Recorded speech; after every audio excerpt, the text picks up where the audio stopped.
यानी ख़ास तौर पर अगर दो ऐसे आपके पास चैम्बर्स हैं जिनमें एक में शुगर ज़्यादा है और एक में आपके पास वाटर ज़्यादा है, तो वो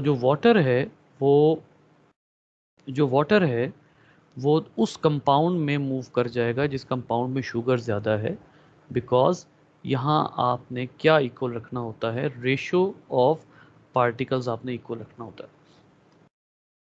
और इसके लिए फिर मैंने आपको बताया था वाटर पोटेंशियल, मैंने आपको बताया था पावर ऑफ वाटर और specially kinetic energy of water, कि किसी भी कंपाउंड में, किसी भी सॉल्यूशन में आपके पास जो काइनेटिक एनर्जी ऑफ वाटर है वो कितनी है। ठीक है, काइनेटिक एनर्जी जो है उसमें प्योर वाटर हैज़ मैक्सिमम के ई, मैक्सिमम काइनेटिक एनर्जी जो है वो प्योर वाटर के पास होगी। ठीक हो गया। अच्छा, उसके बाद फिर हमने ये कहा था कि जैसे जैसे आप इम्प्योरिटीज ऐड करते जाएंगे तो काइनेटिक एनर्जी इंक्रीज होगी या डिक्रीज होगी। सर इंक्रीज हो। जी बेटा, इंक्रीज होगी। Anyone else?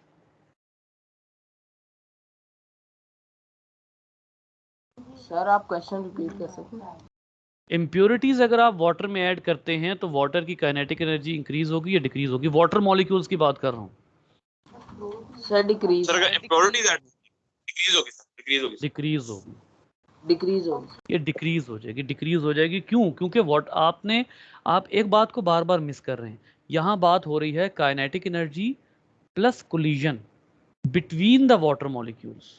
मैंने शायद प्लस कोलिजन लास्ट टाइम अभी नहीं बोला था जब बच्चे ने आंसर किया है, बिटवीन द वाटर मॉलिक्यूल्स। तो जब आप काइनेटिक एनर्जी और collision between the water molecules की बात करते हैं, तो जब आप बीच में इम्प्योरिटीज ऐड कर देंगे तो डेफिनेटली क्या होगा, डेफिनेटली जो कोलिजन होगी और जो काइनेटिक एनर्जी होगी वो डिस्टर्ब होगी इसके दरमियान में। जब जब आप ऐड करेंगे इम्प्योरिटीज, जब जब आप कोई कंपाउंड ऐड करेंगे तो क्या होगा, वो उस वाटर की काइनेटिक एनर्जी को भी डिक्रीज करेगा और वाटर के मॉलिक्यूल्स की जो कोलिजन है उसको भी डिक्रीज कर देगा। जब कोलिजन भी डिक्रीज हो जाएगी और काइनेटिक एनर्जी भी डिक्रीज हो जाएगी तो इसका मतलब ये है कि it would directly affect the water potential. क्योंकि वाटर पोटेंशियल की एक डेफिनेशन में हमने क्या लिखा हुआ है, it is the kinetic energy of the solution. और यहां पर आप देखिए higher the kinetic energy of water molecules, higher will be the water potential and vice versa. Sorry, जितनी ज्यादा काइनेटिक एनर्जी होगी उतनी ही ज्यादा जो है वो वाटर पोटेंशियल होगा। इसका मतलब है आप कुछ भी ऐड करेंगे जो काइनेटिक एनर्जी को डिक्रीज करेगा तो वाटर पोटेंशियल भी डिक्रीज हो जाएगा। ठीक है, अब यहाँ पे इन बातों को छोड़ते हैं, कुछ ब्रेन स्टॉर्मिंग क्वेश्चंस जो हैं इनको डिस्कस कर लेते हैं। फॉर एग्जाम्पल बेटा, व्हाट इज अ सोल्यूशन? जी, answer me. Sir a mixture of two substances when they A dissolve. mixture of two substances. Okay. Any other? This is a good definition. So when two substances are combined. When two substances are combined, specially जाहिर सी बात है जो solution है वो liquid होना है। ठीक है, तो उसमें तो कोई ऐसी जो है वो बात नहीं है। सोल्यूशन को कई तरह से डिफाइन किया जा सकता है, but a compound in which there are two parts of the whole compound. There are two parts of the whole compound. A liquid, one is called as solvent and the other is called as solute. ठीक है, और आपने two compounds को या two liquids को mix किया हुआ, यही डेफिनेशंस जो आपने बोली हैं, यही वाली डेफिनेशंस जो है ये सॉल्यूशन की होती हैं। तो two liquids mixed but one is solvent and the other one is solute. अब ये एक बात है कि जब भी आप कोई सोल्यूशन बनाते हैं ना, whenever you make a solution, there are two parts of every solution. What are those parts? One is solvent and the other one is solute. So now let's define the solvent and solute. जी बेटा, what is solvent? Sir solvent वो होता है sir जो जिसके अंदर sir वो sir dissolve करते हैं चीज। नो सर, जो चीज डिसॉल्व हो रही होती है। ओके जी बेटा, और So solvent वो substance होता है जिसमें चीज dissolve होती है। जी, anything that gets dissolved or that gets mixed in the other solvent। ठीक है, other in the any compound that mixes the other compound. यानी इसका मतलब ये हुआ कि अगर मैं यहाँ पर सोडियम क्लोराइड डालता हूँ या शुगर डालता हूँ और मेरे पास जो कंपाउंड है जिसमें मैंने इनको मिक्स करना है वो मेरे पास है वाटर, तो वाटर का क्या रोल होगा? वाटर का रोल होगा एज ए सॉल्वेंट, क्योंकि वाटर जो है वो इनको मिक्स कर रहा है, तो वाटर का रोल होगा एज ए सॉल्वेंट। और जो बाकी दोनों कंपाउंड होंगे यानी सोडियम क्लोराइड और शुगर, वो क्या होंगे? वो सोल्यूट होंगे। These are solutes. जो भी चीज़ मिक्स हो रही होती है, जो भी जिसको मिक्स किया जा रहा होता है, जिसको ऐड किया जा रहा होता है, वो सोल्यूट होती है, और जो उसको मिक्स कर रहा होता है या जो अपने अंदर उसको डिसॉल्व कर रहा होता है या वो अपने अंदर उसको अपना पार्ट बना रहा होता है, वो सॉल्वेंट होता है। ठीक है। Now I have a question, I have a very important question right now. और वो क्वेश्चन ये है बेटा कि एक कंडीशन है, एक इन्वेस्टिगेशन है, और वो ये है कि what is the biological solvent. Biology में या लिविंग ऑर्गेनिजम्स में वो कौन सा कंपाउंड है जो सॉल्वेंट के तौर पे एक्ट करता है?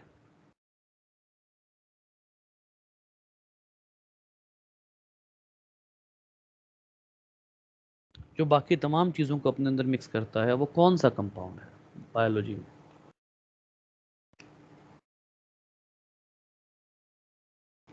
जी बेटा। Sir membrane. बेटा लिक्विड की बात हो रही है।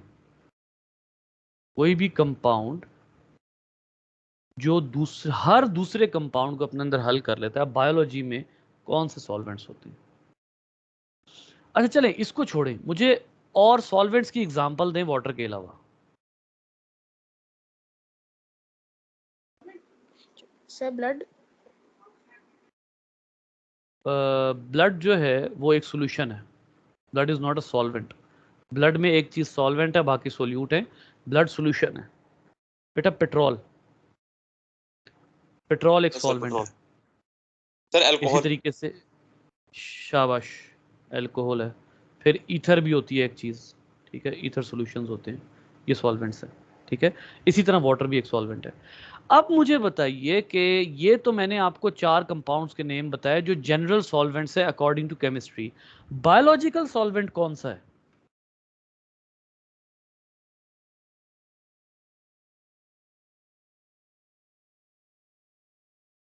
बायोलॉजी में सिर्फ एक कंपाउंड। जी बेटा, कोई आंसर कर रहा है? Sir the liquid in the stomach that digest food system. No no no no no, आप अभी तक मेरा पॉइंट नहीं गेट कर सके। बायोलॉजी में एक कंपाउंड है जिसको हम कहते हैं यूनिवर्सल सॉल्वेंट, हर चीज़ उसी में होती है लिविंग ऑर्गेनिजम्स में, और बेटा वो है वाटर। क्या आपकी बॉडी में पेट्रोल ट्रेवल कर सकता है या अल्कोहल ट्रेवल कर सकती है एज ए सॉल्वेंट, या ईथर ट्रेवल कर सकती है? नहीं। बायोलॉजी में सिर्फ एक कंपाउंड है जो मुस्तकिल हमारे लिए सॉल्वेंट है, और उसके अलावा जो भी चीज़ बॉडी में आएगी या बायोलॉजिकल सेल में आएगी, वो वाटर के अंदर ऐड की हुई चीज़ होगी। और बेटा ऐड की हुई चीज़ क्या कहलाती है? Sir solute. आप इसको यूं कह ले जी, बिल्कुल। In biology the solvent is only water.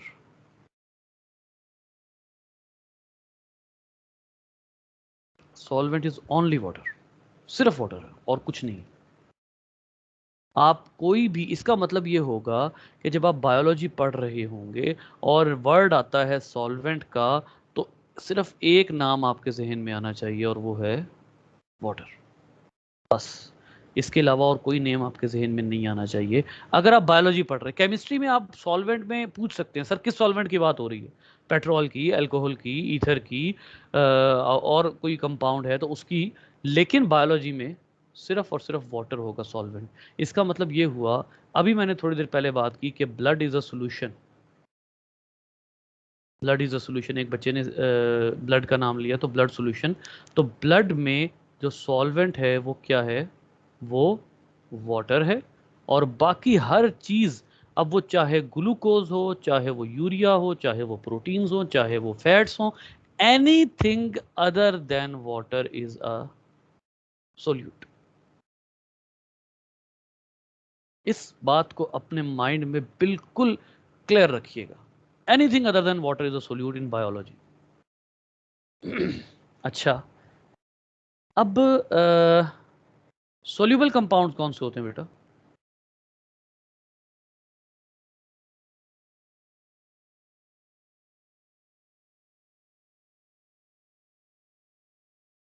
Sir, soluble compounds that can, mix in water. That can mix in water, ठीक है। जैसे हम कहते हैं सोडियम क्लोराइड है, ठीक है। Yes. इसी तरीके से ग्लूकोज है। इसी तरह हमारे पास कुछ प्रोटीन्स हैं, सर्टन प्रोटीन्स हैं, ठीक है। ये वाटर में हल हो जाती हैं। और ये किस तरह हल होती हैं? सबसे इम्पॉर्टेंट पॉइंट है बेटा, they change their shape. They change their shape. Yes, sir. Soluble compound हर वो कंपाउंड होगा जो पानी में हल हो जाए लेकिन अपनी शेप साथ चेंज कर ले। फॉर एग्जांपल ग्लूकोज जब पानी में जाता है वो अपनी शेप चेंज कर लेता है। कुछ प्रोटीन्स ऐसी होती हैं जब पानी में जाती हैं अपनी शेप चेंज कर लेती हैं। डीएनए पानी में जाता है अपनी शेप चेंज कर सकता है।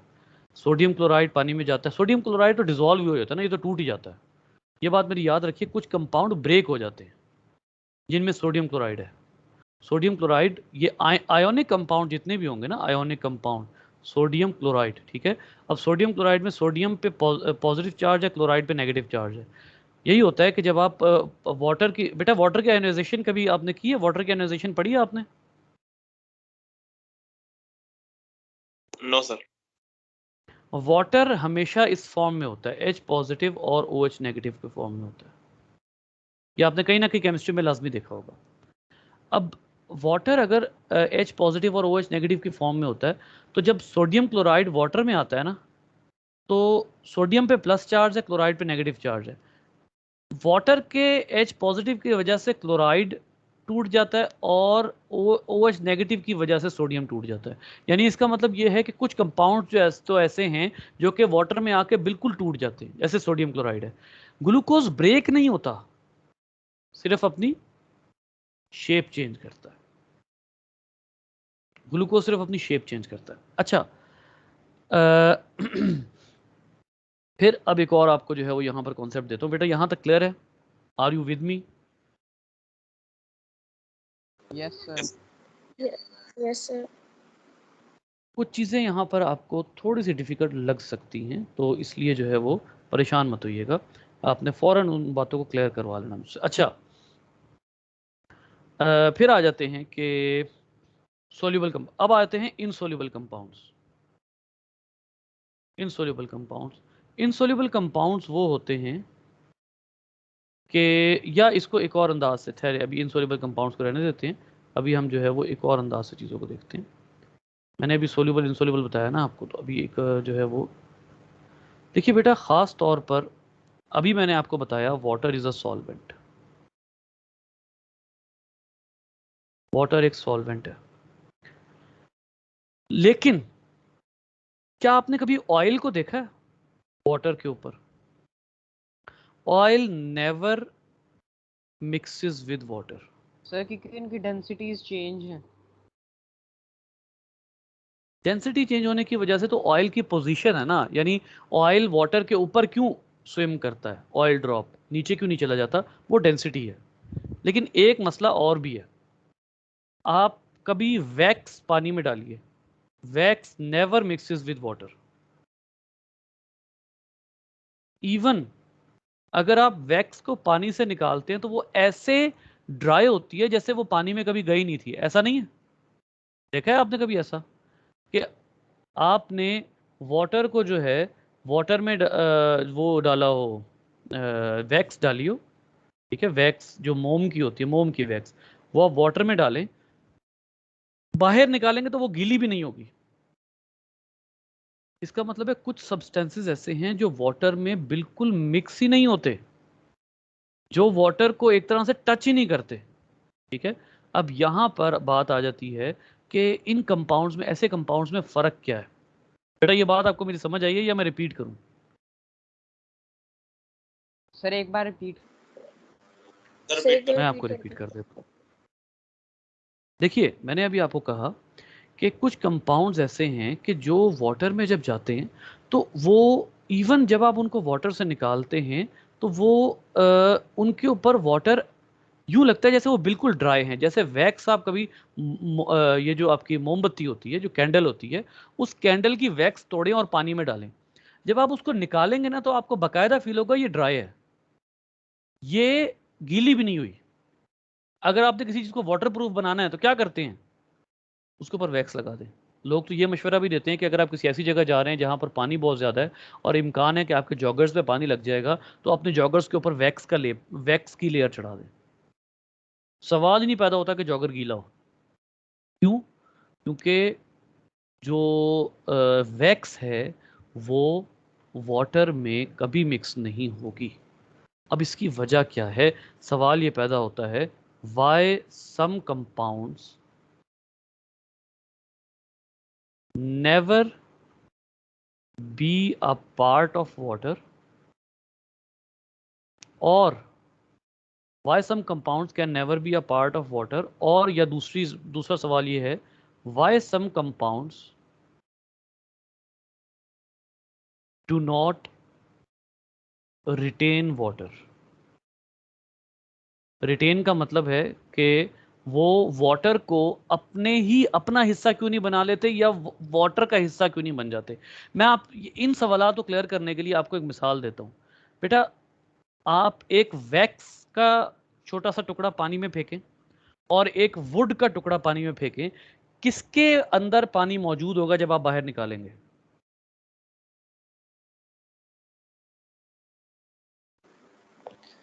Sir, would wood sir. Would में पानी मौजूद होगा, वैक्स में नहीं होगा।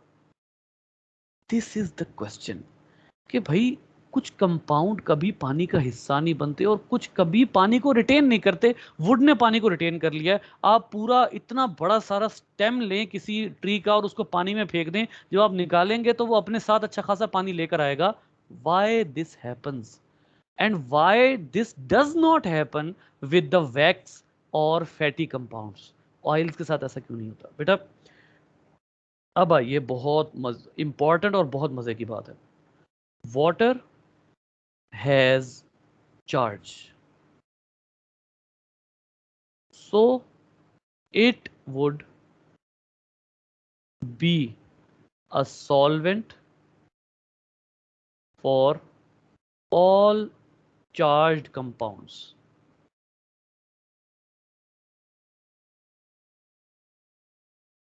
only जिन कंपाउंड्स पर चार्ज नहीं है वाटर उनको कभी भी मिक्स नहीं कर सकता। बेटा, वैक्स के ऊपर कोई चार्ज नहीं होता और ऑयल के सर ऊपर कौन कभी सा सर, कोई। वो जो आयोनिक चार्ज होता है? जी, अब जैसे सर बहुत अच्छा आपने पॉइंट रेज किया है। जैसे जैसे आप कहते हैं ये ग्लूकोज है। अब जो ग्लूकोज है इसके ऊपर चार्ज होता है। सेल्यूलोज किस में होता है?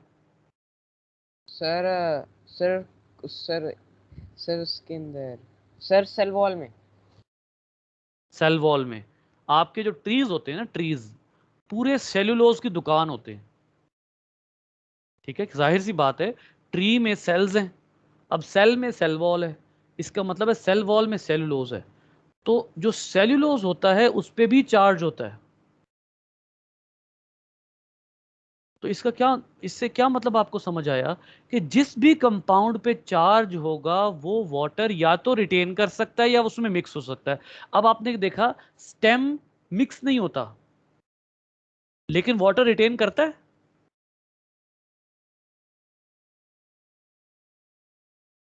Stem water yes, retain sir. करता है, बिल्कुल करता है। ठीक है, इसका मतलब ये हुआ कि अगर स्टेम वाटर रिटेन करता है तो स्टेम जो है उसके अंदर जो सेल्यूलोज है उस पे चार्ज है। ठीक है, अब जरा ये एक दो चीजें मैं यहाँ पर जरा सॉर्ट आउट कर देता हूँ ताकि हमें प्रॉब्लम ना हो। फॉर एग्जांपल, सबसे पहले अभी हमने थोड़ी देर पहले देखा कि नंबर 1, वाटर सॉल्वेंट है। ठीक है, but it is solvent for only charge compounds. अब वो चार्ज कंपाउंड्स जो हैं वो हो सकते हैं जो बिल्कुल डिसॉल्व हो जाएं। डिजॉल्व हो जाए। डिजॉल्व होने वालों में कौन होता है, जैसे नमक है, सोडियम क्लोराइड, बिल्कुल ब्रेक हो जाए। दूसरे होते हैं सोल्यूबल। सोल्यूबल वो होते हैं जिनके ऊपर चार्ज भी हो, charge plus they change their shape, ये अपनी पानी में जाकर शेप चेंज कर लें। थर्ड टाइप होती है वाटर, किनके लिए सॉल्वेंट है। यहां पर जो हमारा मेन थीम है वो ये है कि वाटर इज सॉल्वेंट फॉर, अब हम ये पढ़ रहे चार्ज। हैं चार्ज्ड कंपाउंड्स। डिसॉल्व, जो डिसॉल्व हो जाए उनके लिए भी सॉल्वेंट है, जिन पे चार्ज हो और वो शेप चेंज कर लें उनके लिए भी सॉल्वेंट है। फिर तीसरी टाइप की कैटेगरी आती है इनसोल्यूबल। इनसोल्यूबल बेटा वो होते हैं जिन पे चार्ज तो हो लेकिन they never change their shape, never change their shape. इसकी एग्जांपल कौन सी है, सर सेल्यूलोज। सैंड। सैंड में भी, हाँ बिल्कुल आप सैंड भी कह सकते हैं, लेकिन सैंड जो है वो सोल्यूबल में आएगी। सोल्यूबल कंपाउंड्स का आपको एक और मजे की बात बताता हूं कि सोल्यूबल, चलें वो छोड़ें, वो मुश्किल हो जाएगा। अब आपको यहां पर एक बात समझ आ गई कि जो चार्ज कंपाउंड है उसने वाटर, वो वाटर वाटर उसके लिए सॉल्वेंट है ही है, चाहे वो इंसॉल्युबल हो यानी शेप चेंज ना करे, चाहे वो सॉल्युबल हो जिस पे चार्ज भी हो और वो शेप शेप भी चेंज करे, वाटर इन दोनों के लिए सॉल्वेंट है। अब आइए अगली बात करता हूं, water is not a solvent for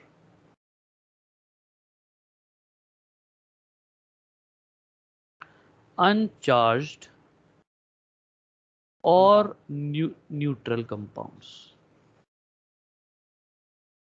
water कभी भी इनको ना मिक्स करेगा ना रिटेन होगा। बेटा इसमें कौन आ जाते हैं, सारे फैटी कंपाउंड्स इसमें आते हैं,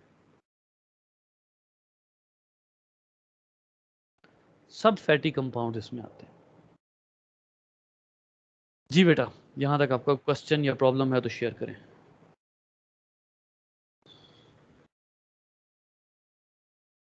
ये जो मिस कर रहे हैं आज का लेक्चर, ये बाद में भी इनको प्रॉब्लम होगी अच्छी खासी। सर नो प्रॉब्लम सर, सारा क्लियर है। Okay, Yes, sir. Sarak. हमारा लेक्चर कब ओवर है, 11:40 पे स्टार्ट हुआ था, तो अभी हमारे पास 5 मिनट्स हैं। Yes, sir. Yes. ओके, अब इस तमाम कॉन्सेप्ट का हमारे वाटर पोटेंशियल वाले टॉपिक से क्या ताल्लुक है। अच्छा बेटा, अब ज़रा गौर कीजिएगा, होता क्या है कि जब आप सोडियम और क्लोराइड इसको आप पानी में डालते हैं ना, तो पानी है H positive plus OH negative. तो क्या होता है कि जब सोडियम पानी में जाता है तो उसके इर्द गिर्द सारे नेगेटिव चार्ज वाले कंपाउंड घेरा डाल लेते हैं, और जब क्लोराइड पानी में जाता है तो उसके इर्द गिर्द सारे, आपको पता है ऑपोजिट से अट्रैक्ट, ठीक है, ये तो आपको बहुत, ये तो हमारी यस सर। तीसरी चौथी क्लास का कॉन्सेप्ट है। तो इसका मतलब ये हुआ कि जब एक दफ़ा वाटर और वाटर में आप सोडियम और क्लोराइड डालेंगे तो वाटर जो होगा वो बाउंड हो जाएगा। इसकी मिसाल ऐसे ही है जैसे मैंने जनाब यहाँ पर, मैं यहाँ बनाता हूँ, मेरे पास ये एक जो है वो सोडियम का आयन है और दूसरा मेरे पास यहाँ रेड में क्लोराइड का आयन है। ये मेरा एक पूरा सोल्यूशन है, एक मिनट ठहरिएगा जी, ये मेरा एक पूरा सोल्यूशन है जिसमें छोटे छोटे वाटर के मॉलिक्यूल्स यहाँ पर फिर रहे हैं। कुछ मॉलिक्यूल इसके साथ बाउंड हो गए हैं, इसके चार्ज की वजह से कुछ मॉलिक्यूल इसके साथ बाउंड हो गए, इनके चार्ज की वजह से।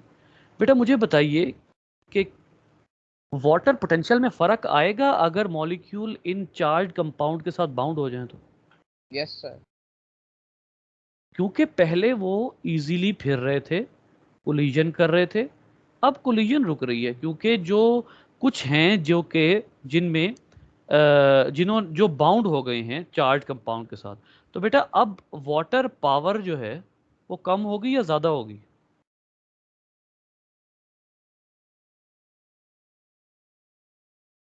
पानी की जो पावर है, जो काइनेटिक एनर्जी है वो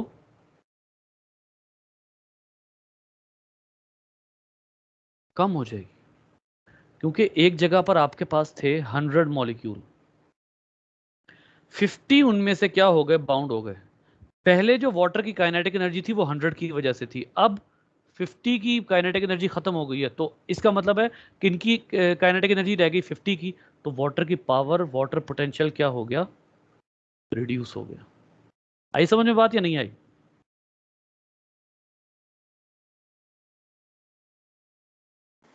सर दोबारा समझा दें।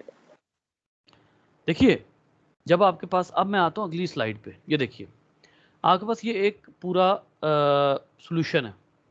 इस सॉल्यूशन में जो ब्लू कलर के मॉलिक्यूल हैं ये वाटर है, और ये जो रेड हैं ये सुक्रोज मॉलिक्यूल्स हैं, ठीक है। अब क्या हुआ कि आपके पास इस जगह पर वाटर था, 1 2 3 4 5 6 7 8, और 5 6 7 8 9 10 11 12 13 14 15 16 17 18 19, और 19 और 5 हो गए 24, 24 मॉलिक्यूल्स आपके पास वाटर के वैसे अवेलेबल है। जब आपने सुक्रोज डाला तो 5 10 और 18, -18, 18 क्या हो गए, चार्ज की वजह से सुक्रोज के साथ बाउंड हो गए। अब फ्री मॉलिक्यूल्स कितने हैं जिनमें काइनेटिक एनर्जी है, जिनमें काइनेटिक एनर्जी है वो सिर्फ 6 मॉलिक्यूल हैं, बाकी सब क्या हो गए हैं, बाउंड हो गए हैं। बेटा पहले 24 मॉलिक्यूल्स की काइनेटिक एनर्जी जो थी वो आपका वाटर पोटेंशियल बना रही थी। अब क्या हुआ है, अब आपके पास जो फ्री वाटर मॉलिक्यूल्स है वो कितने रह गए हैं, 6। अब जो काइनेटिक एनर्जी है वो 6 मॉलिक्यूल की वजह से है, यानी अब जो वाटर पोटेंशियल है वो 6 मॉलिक्यूल की वजह से है। अब मुझे बताइए वाटर पोटेंशियल बढ़ेगा, कम होगा? सर कम होगा। कम होगा। इसका सर मतलब कम है, होगा। जी, इसका मतलब ये हुआ कि अब हम यहाँ ये कह सकते हैं कि अगली डायग्राम पे आइए। ये देखिए, ये है कंप्लीट डायग्राम जो हम शुरू से डिस्कस कर रहे हैं। ये एक पार्शियली परमिएबल मेम्ब्रेन है, और इस पार्शियली परमिएबल मेम्ब्रेन में एक साइड पे आपने सुक्रोज डाला। बेटा सुक्रोज सोल्यूट है कि सॉल्वेंट है? Sir solute. सोल्यूट है, सॉल्यूट। ठीक है। आपने सुक्रोज डाला, सुक्रोज पे चार्ज था, क्या हुआ, वाटर मॉलिक्यूल सुक्रोज से बाउंड हो गए। इसका मतलब है यहाँ का वाटर पोटेंशियल सडनली ड्रॉप हो गया। अब यहाँ पर जो वाटर पोटेंशियल है वो अभी कंपैरेटिवली इससे ज़्यादा है। क्या वजह, मैं अगर इस चैम्बर का नाम ए रख दूँ, इस चैम्बर का नाम बी रख दूँ, तो ए का वाटर पोटेंशियल बी से ज़्यादा है। क्या वजह है बेटा, जल्दी से?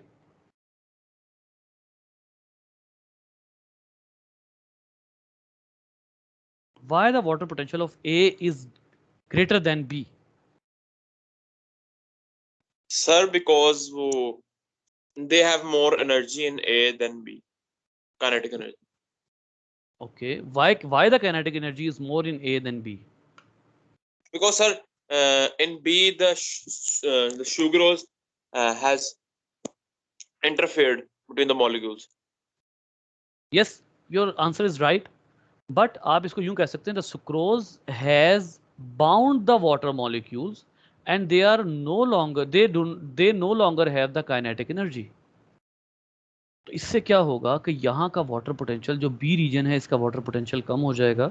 और वाटर का ये रूल है कि water goes from higher water potential to lower water potential. जी बेटा, अब यहां पर वाटर कहां से किधर मूव करेगा? Sir, higher water potential to lower water potential. Chambers के नाम बताएं, ए टू बी या B to A? Sir, A to B. किसका वाटर, जी, वाटर पोटेंशियल जिसका ज़्यादा है वहां से वाटर उधर जाएगा जहां पोटेंशियल कम है। इसका मतलब है अगर वाटर पोटेंशियल ए का ज़्यादा है, क्योंकि इसमें सोल्यूट मॉलिक्यूल्स नहीं है, तो वाटर उधर मूव करेगा जिसका वाटर पोटेंशियल कम है, जहां सोल्यूट मॉलिक्यूल्स हैं। अब आते हैं वापस अपने, जी बेटा ये क्लियर हुआ? जी सर। बाकी भी आंसर करें बेटा, इधर चलेगा यार। जी बेटा जी,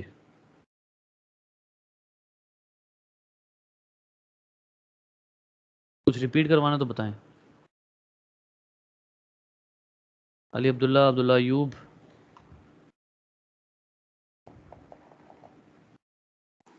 Hello sir, can you hear me? Yes yes yes, Yes sir, it's clear. Ali Abdullah, Yes, sir, clear. Okay. अब आप आए वापस इस एग्जांपल पे, इस एग्जांपल पे आते हैं वापस। हाँ जी, अब जरा मुझे ये बताइए, आपने अभी क्या कहा था, जो हम कल एक्सपेरिमेंट पढ़ रहे थे उसमें हमने, बेटा मुझे 3 मिनट और दीजिएगा प्लीज। हमने कहा था कि water B to A move करेगा। अब मुझे इसकी सॉलिड रीजन बताइए कि वाटर बी टू ए क्यों मूव करेगा, अपने पिछले कॉन्सेप्ट को यूज करते हुए। Sir, because there is sucrose in A. Sucrose तो बी में भी है। Oh sir, yes. Be very specified in your answer. आपका आंसर ठीक है, लेकिन आप थोड़ा सा स्पेसिफाई नहीं कर रहे।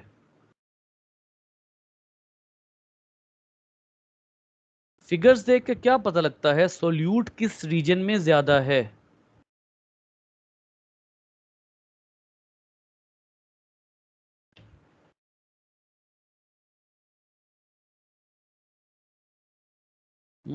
जल्दी देखें बेटा।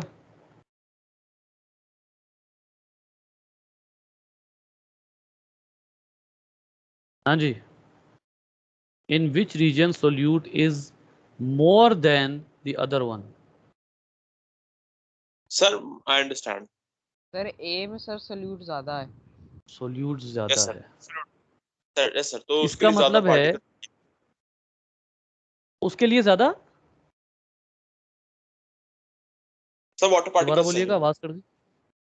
यस बिल्कुल, क्योंकि सोल्यूट ज्यादा है तो यहाँ का वाटर क्या हो जाएगा, यहाँ का वाटर सारा का सारा या काफी ज्यादा बाउंड हो जाएगा सोल्यूट के साथ। तो इसका मतलब यह है कि यहाँ का वाटर पोटेंशियल सडनली ड्रॉप हो जाएगा और यहाँ का वाटर पोटेंशियल ड्रॉप होगा लेकिन कम होगा। इसका मतलब है आप ये कह सकते हैं कि the water potential of B is greater than the water potential of A. अगर बी का वाटर पोटेंशियल ए के वाटर पोटेंशियल के से ज्यादा है तो क्या रूल है? रूल क्या है हमारा? वाटर किधर मूव करेगा? सर ए में। Higher potential to lower potential. Lower potential. अब इसका मतलब ये हुआ कि वाटर बी से ए में सिर्फ इस वजह से आया है क्योंकि जो सॉल्यूशन है उसमें सोल्यूट जो है उसने एक रीजन में वाटर पोटेंशियल को कम कर दिया, जिसकी वजह से वाटर हायर वाटर पोटेंशियल से लोअर वाटर पोटेंशियल की तरफ मूव करेगा। इसकी एप्लीकेशंस हमने देखनी है कल, ठीक है? आपने जो है वो बहुत केयरफुली ये लेक्चर याद रखना है, इसकी चीज़ों को देखना है।